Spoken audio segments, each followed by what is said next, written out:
La petite mise à jour, on est à Shenzhen parce qu'on passe par Shenzhen pour aller à Shanghai comme on dit, pour aller à Hong Kong. On va rester 4-5 jours à Hong Kong puis Macao, ce qui va changer un peu de toute la campagne qu'on a pu faire en Chine, enfin les paysages, tout ça. Là ça va être plus urbain. Après il y a quand même des plages, tout ça, donc on verra ce qu'on peut faire, mais ça va être sympa.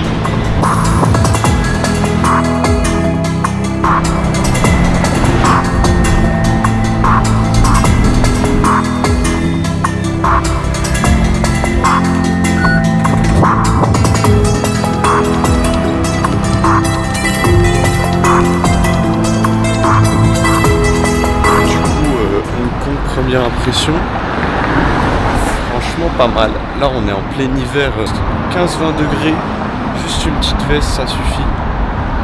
En vrai c'est parfait. Quand tu dis qu'il y a une semaine on avait un -4 dans la tronche,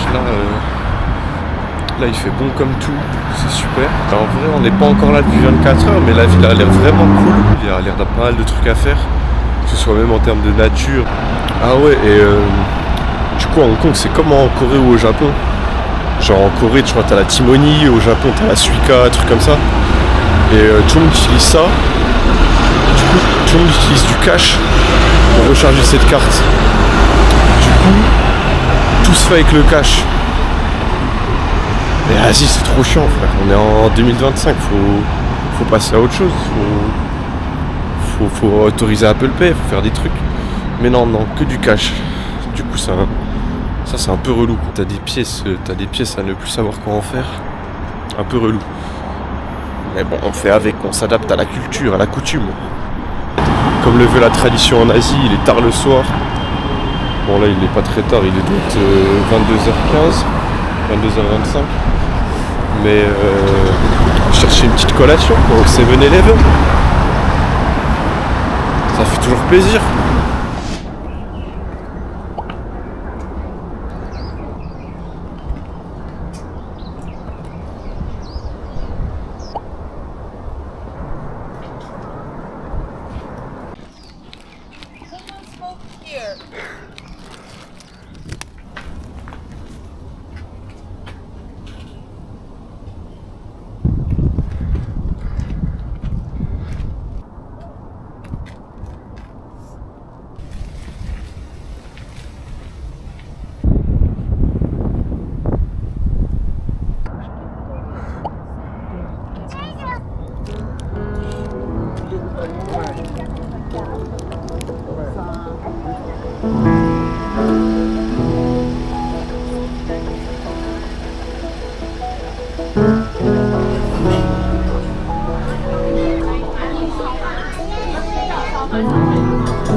Dernière nuit à Hong Kong.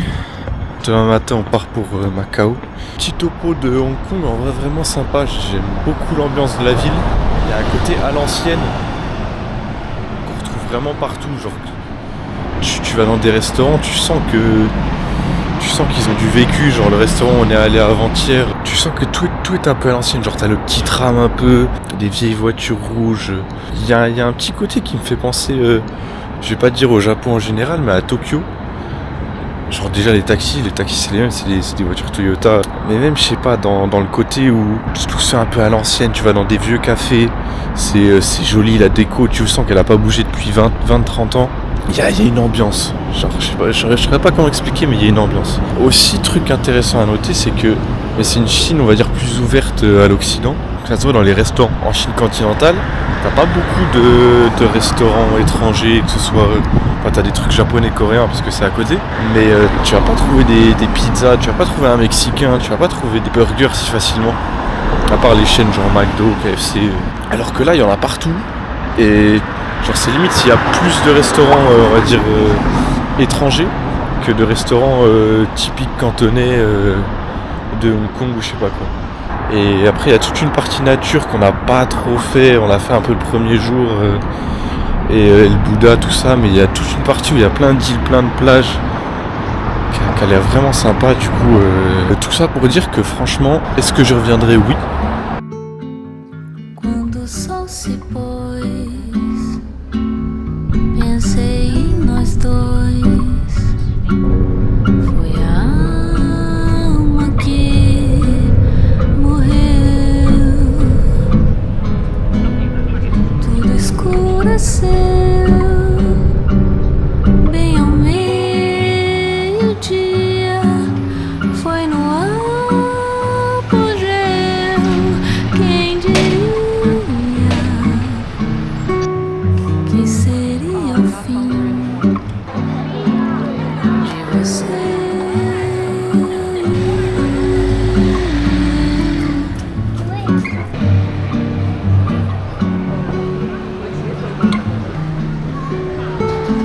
Mas quando eu olho nos olhos, é tudo bem diferente.